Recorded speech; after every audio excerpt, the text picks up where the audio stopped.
What's good, y'all? DJ Esquire here at Scratch DJ Academy in New York City, and we are going to go through the Chirp Flare combination scratch. So with our Chirp Flare scratch, we're taking two individual scratches and making a combination into one fluid scratch. So we're taking the basic chirp scratch and the basic flare scratch and then piecing them both together to make a more advanced combination scratch.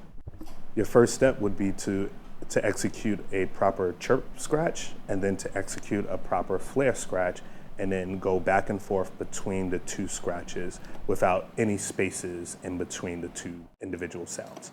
So first, with your chirp scratch, make sure that your needle is lined up with your marking on your record. So at this position, I have my marking for my ah sample lined up to where it points at the needle from the very beginning of the sound. From this position, I'm going to institute my chirp scratch first.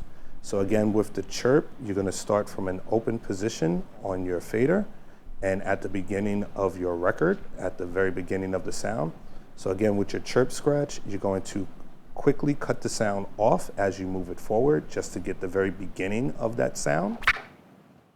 And then you're going to do the same motion reverse, pulling the record back to the beginning and cutting the sound back on.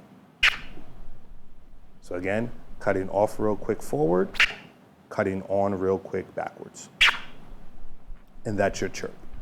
Now you're going to institute your flare scratch after it. So again, with your flare, you're getting the full range of motion in your sample by utilizing the drag scratch. But again, you're going to use your fader to actually break the sounds apart and create two sounds for the price of one. So again, right in the middle of that sound, that's where I'm going to actually click the fader and get the flare sound. All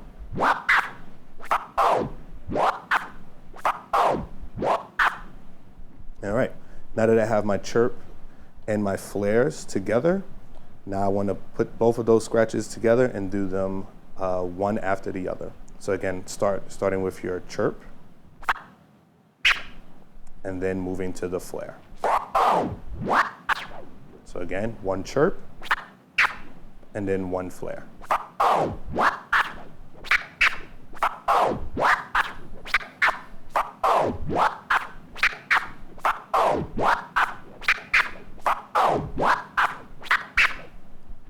So when you start at the beginning of the scratch, you might take very long strides into doing each scratch, but the way to get the faster sounding motion of it is to shorten up your actual movements with your record. That way you can get a faster sounding chirp flare.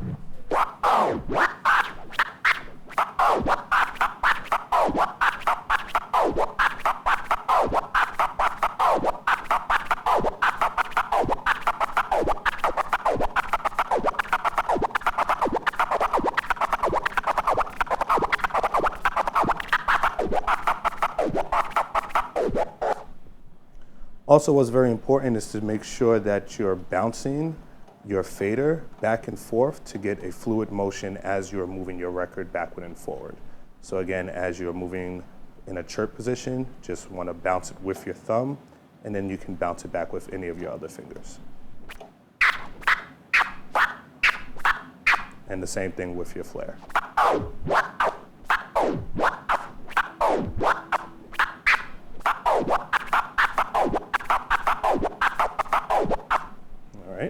So now I'm doing it over a track. Again, you can take the scratch really slow with the music, or you can actually speed it up and make it sound twice as fast.